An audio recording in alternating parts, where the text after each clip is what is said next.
Black Sand Basin. A little bit light. It's actually just a minute down from Old Faithful. Let's go.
They got to be on the same tunnel path. Yeah. Because once that went crazy, they started going crazy. Yeah. That's just crazy how it's the pipes all the way down for them to go. Nature, awesome, and scary.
And I'll just give you a heads up what time it is. It's like around close to 2 o'clock, and it's not that many people, even though it's right across from Old Faithful.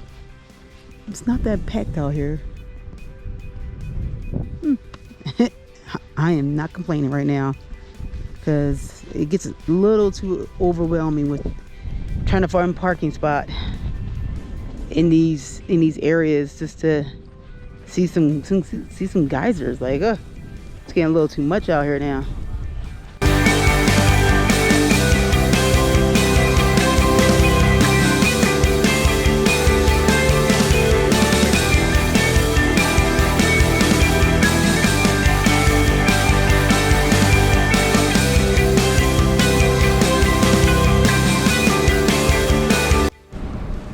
Okay, so that was Black Sand Basin. That one was pretty easy. Not a lot of people here. You found a parking spot. So it is like a minute away from Old Faithful, so I would highly recommend going to it. I mean, two of the lakes ones was the Sunset Lake and Rainbow. They're kind of giving little Grand Prismatic a run for its money. They really look nice, and you can see them at the lower level. So. Okay, so if you're coming from Grand Prismatic Spring, you're going to run into Fountain Paint Pot. Now, don't get confused with Artist Paint Pot and Fountain Paint Pot. They're a little different. Artist Paint Pot is a little bit towards North Geyser Basin. However, Fountain Paint Pot is towards Grand Prismatic Spring. So if you're coming from Grand Prismatic Spring, you're going to see it on the left hand side of you. That you'll see signs will guide you to the parking area and everything. You kind of can't miss it. It has like a big open area. You're like, oh, what is this over here? And I highly recommend that you do stop and go see Fountain Paint Pot.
Down in a paint pot making mud.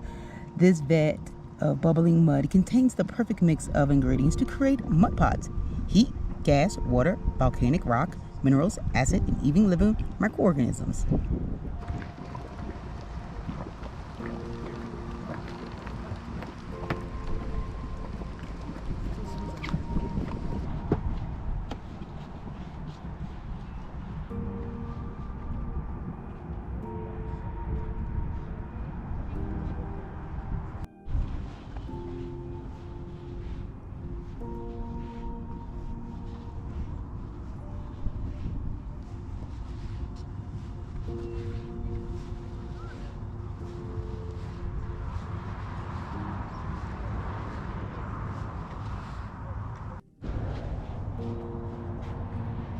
Or earthquake's offspring. Red Sprouter, as you stand here, imagine traveling back in time to August 17, 1959. You would find yourself on a grassy knoll. Red Sprouter did not exist. Shortly before midnight, a major earthquake rocked Hibgen Lake, Montana, approximately 25 miles northwest of here. Jolts rippled through Yellowstone, and in the aftermath, Red Sprouter was born. Wow, earthquake was here, and then we're here. And I could believe that because we had an earthquake in Philadelphia. It was just very rare because we could barely get earthquakes that we can feel, and it was like down, like all the way down from like West Virginia. That's it. That's how earthquakes travel. It's especially if it's on the same tectonic plate.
Hey,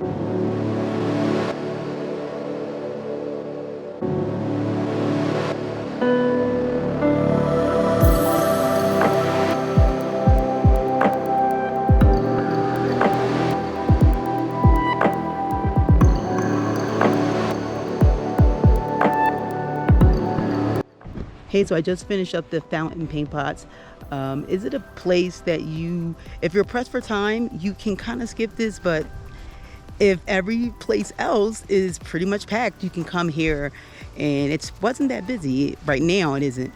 I'm not sure it was before, but the parking lot was halfway, kind of empty, and I can find a parking spot because the Grand Prismatic parking spot was not going to happen. I'll do that tomorrow morning at 6 o'clock a.m. to get there just to capture the shots I need.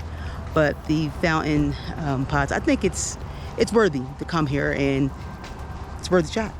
Thank you guys for watching. Please keep subscribing to Coast Guy Adventures as I bring you guys more footage from my journey from Yellowstone National Park. Also follow me on Instagram and also follow me on Facebook. I do post up a lot of information about the national parks, such as road closures and reservations of campgrounds.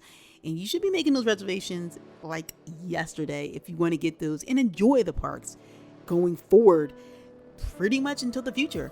That there are a lot of these campgrounds are being reservations only, and you want to stay on top of that information of when those dates do drop. And I do try to post them on my Facebook as much as possible. So follow me on Facebook, follow me on Instagram. I will see you guys later.